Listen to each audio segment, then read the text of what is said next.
आज का टॉपिक है प्रकाश का परिकिरणन। इसके पहले हमने प्रकाश का आवर्तन और पूर्ण आंतरिक परावर्तन क्लियर कर चुके हैं। आज इसको विस्तारित से समझते हैं कि ये क्या है, ये कौन सी घटना है प्रकाश से संबंधित, और इसका एग्जाम्पल हमने इधर लिख दिए हैं और इसको एक एक करके हम समझाने का काम करेंगे। फिलहाल हम थोड़ा सा इसको देख लेते हैं।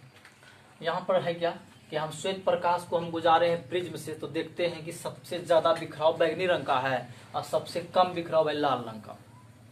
इसका मतलब है कि लाल रंग का तरंग दैर्घ्य सबसे अधिक होता है और बैगनी रंग का तरंग दैर्घ्य सबसे कम होता है। हम लिखे भी है कि लाल रंग का तरंग दैर्घ्य जो है लगभग 7800 एंगस्ट्रम होता है और उसी प्रकार बैगनी रंग का जो तरंग दैर्घ्य है लगभग इसका आधा होता है 3900 एंगस्ट्रम।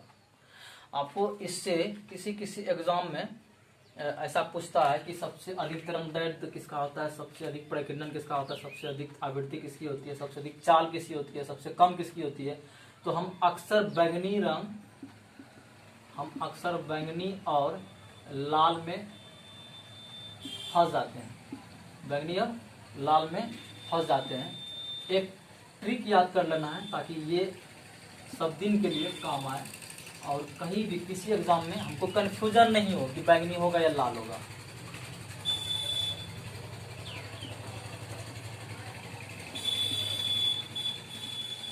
तरंग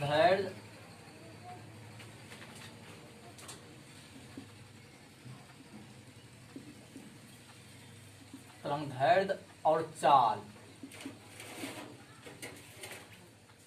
ये सबसे अधिक होता है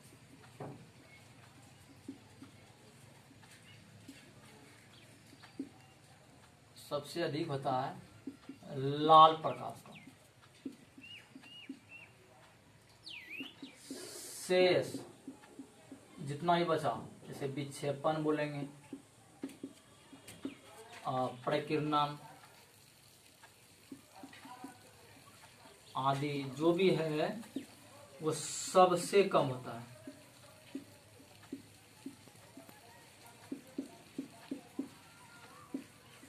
ठीक है, ये टेक्निक काम में आएगा किसी भी एग्जाम में। तरंग दैर्घ्य चाल बोले ना तो सबसे अधिक होगा किसका, लाल प्रकाश का। लाल प्रकाश का दो ही चीज सबसे अधिक होता है, या तो तरंग दैर्घ्य या चाल। तरंग दैर्घ्य चाल के अलावा जो भी बचा वो सबसे कम होता है किसका, लाल प्रकाश का। उधर कुछ भी पूछे, विक्षेपण सबसे कम किसका, लाल का। परिकिरणन सबसे कम किसका, लाल प्रकाश का। और जो भी है आवृत्ति या जो भी है वो सब कम होता है किसका, लाल प्रकाश का। अब जब ये सही है तो इसका उल्टा भी सही होगा। इसका उल्टा जैसे क्या, आप यदि आप बोल दे सबसे अधिक तो हम बोलेंगे क्या, तरंग दैर्घ्य और चाल सबसे कम होता है बैगनी नीला का। बैगनी नीला, ठीक है, तो पहले बोलना है बैगनी रंग का, बैगनी रंग के प्रकाश का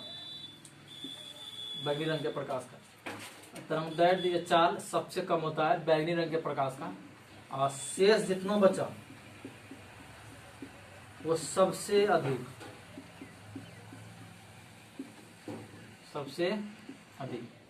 तो यदि हम इतना ऐसा इसको देख लेते हैं तो फिर कहीं दिक्कत नहीं रहता है कि तरंग दैर्घ्य किसका अधिक है और चाल किसका कम है। ठीक है, बात समझ में आ गई। आगे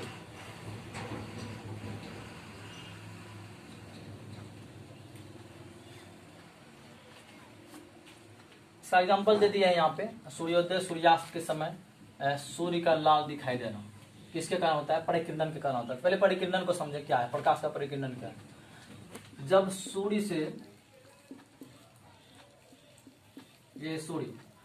सूर्य से प्रकाश किरण पृथ्वी तक आती है या तो किसी माध्यम से गुजरती है, तो माध्यम के जो कण होते हैं वो सारे किरणों को पहले क्या करते हैं, अवशोषित कर लेते हैं। बाकी उसके कुछ हिस्सों को चारों ओर फैला देते हैं। ठीक है, यही है परिकिरणन, प्रकाश का परिकिरणन यही है। प्रकाश का परिकिरणन किसे कहेंगे, जब प्रकाश की किरण किसी कण से टकरा करके वो उसको चारों ओर में, मतलब चारों ओर जो है ना वितरित कर देने के काम करते हैं, मतलब फैलाने का जो काम करती है, ये घटना परिकिरणन है। लेकिन सूर्य की किरण, सूर्य का किरण जो है ना, जब किसी माध्यम में गुजरती है तो उस माध्यम के जो छोटे छोटे कण होते हैं वो पहले क्या करते हैं, किरणों को अवशोषित कर लेते हैं। अवशोषित करने के बाद उसका कुछ हिस्सा को चारों दिशाओं में फैला देते हैं, और इसी घटना को इसी प्रकार प्रकाश के चारों दिशाओं में फैलना प्रकाश का परिकिरणन कहलाता है। बस यही है। इसी के वजह से हमको लगता है कि सूर्योदय और सूर्यास्त के समय मतलब सूर्य लाल है। ऐसा क्यों होता है अब यहाँ समझ लें। क्योंकि ये फैलने वाला काम जो है ना ज़्यादा, अब हम क्या बताएं, तरंगदैर्घ्य सबसे अधिक लाल का होता है, तो सबसे कम तरंगदैर्घ्य किसका होगा, सबसे कम तरंगदैर्घ्य होगा बैंगनी का। और यदि लाल का तरंगदैर्घ्य सबसे अधिक है तो बाद बाकी सब कम होगा, और उसमें परिकिरणन भी आता है। यानी कि सबसे कम परिकिरणन किसका, सबसे कम परिकिरणन यदि बोले, सबसे कम परिकिरणन किसका होगा, सबसे कम परिकिरणन हो जाएगा लाल का। लेकिन लाल बिखरता कम है, लाल कम बिखरेगा, ऐसे समझना, लाल कम बिखरेगा, यानी कि इसका परिकिरणन सबसे कम है। क्यों कम है, क्योंकि इसके पहले बता दिए ना कि तरंगदैर्घ्य और चाल लाल का सबसे अधिक, तो सबसे कम होगा लाल का, सब बाकी सब चीज जो भी है सबसे कम हो जाएगा लाल का, चाहे परिकिरणन रहे या विक्षेपण है, सबसे कम हो जाएगा। ठीक, इसके पहले हम ट्रिक में बता दिए हैं। ठीक है, तो इससे क्या स्पष्ट होता है कि ये फैलने वाला जो गुण है ना लाल प्रकाश में कम है, जिसके वजह से जब सूर्य से प्रकाश की किरण पृथ्वी तक आती है, जब पृथ्वी तक आती है तो सूर्योदय और सूर्यास्त के समय इसको लंबी दूरी तय करनी पड़ती है, जिसके वजह से इसमें जो माध्यम के कण है वो माध्यम के कण इसके किरण को अवशोषित करके चारों दिशाओं में फैलाने का काम करती है, यानी हम कहें परिकिरणित हो जाती है। तो सब प्रकाश इधर उधर मतलब फैल जाते हैं, यानी कि परिकिरणन हो जाता है, सब प्रकाश की किरणों का परिकिरणन हो जाता है। लेकिन लाल का परिकिरणन कम है, इसलिए कम बिखरता है, और वही प्रकाश किरण हमारी आंख तक आ जाता है, और हम समझते हैं कि सूर्य का रंग लाल दिखाई दे रहा है। यही कॉन्सेप्ट है। ठीक है, एक मिनट।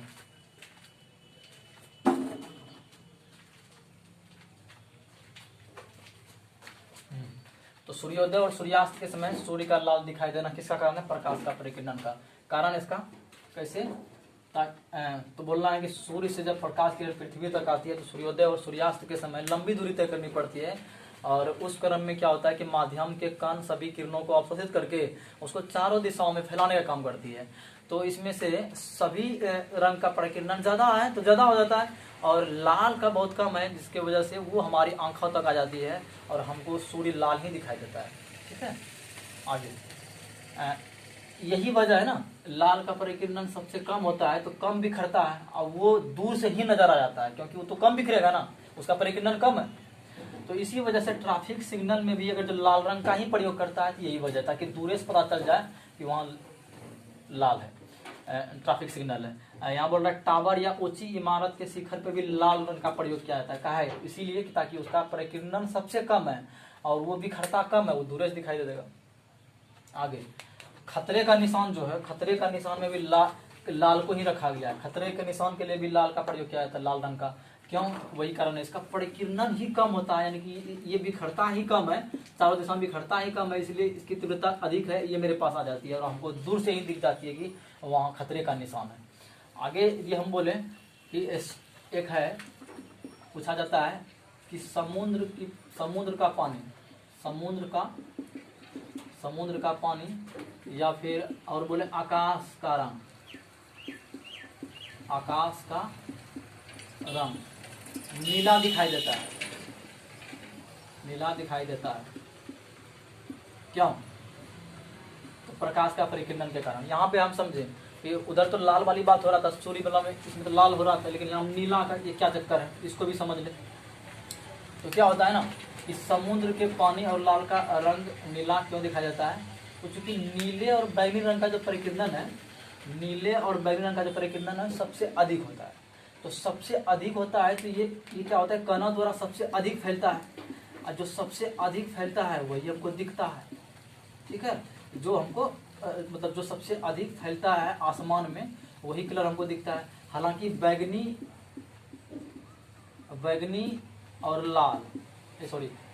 और नीला ये दोनों का परिकिरणन ज्यादा होता है ना, इसका सबसे ज्यादा होता है, फिर इसका होता है, ऐसे क्रम में होता है। नीला प्रकाश जो है ना हमारे आंख के लिए ज्यादा सुखदायी होता है, इसलिए हमको नीला प्रकाश दिखाई देता है, आकाश का रंग या समुद्र का पानी का रंग। ठीक है, याद रखना है।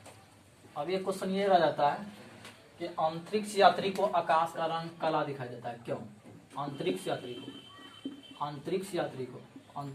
को आकाश का रंग काला दिखाई देता है, काला क्यों? तो इसका आंसर ये, मतलब हम पहले चर्चा किए थे किसी क्लास में कि जहाँ पर परिकिरण हो ही नहीं, जहाँ पर परिकिरण हो ही नहीं किसी प्रकाश का, वहाँ सिर्फ काला ही दिखेगा। तो चूंकि अंतरिक्ष यात्री को काला इसलिए नजर आता है क्योंकि अंतरिक्ष में वायुमंडल नहीं है, अंतरिक्ष में वायुमंडल है ही नहीं। जब वायु नहीं है तो वहाँ उसके कण नहीं होंगे, जब कणें नहीं है तो कण क्या फैलाएगा प्रकाशीय किरणों को, ये तो चांस ही नहीं बनता है। इसका मतलब ये है कि अंतरिक्ष यात्री को आकाश या आसमान नीला की अपेक्षा काला दिखाई देता है, क्यों? तो इसलिए कि अंतरिक्ष में वायुमंडल नहीं है, जिसके वजह से वहाँ उसके कणों की अनुपस्थिति है, तो वहाँ पर प्रकाश का परिकिरण नहीं होता है, जिसके वजह से हमको वो काला दिखाई देता है। ठीक है, इसका आंसर बस यही होगा कि वहाँ पर वायुमंडल नहीं होता है, जिसके वजह से उसके कण भी नहीं होंगे, और जब कण नहीं है तो परिकिरण की घटना नहीं होगी, क्योंकि कण ही चारों ओर फैलाने का काम करता है प्रकाशीय किरणों को, और वही उसी प्रकार फैलना प्रकाश का परिकिरण कहलाती है। तो ये सारी घटनाएं थी, हाँ, और इसको लगभग एग्जाम में पूछ देता है कि परिकिरण से कौन कौन सी घटनाएं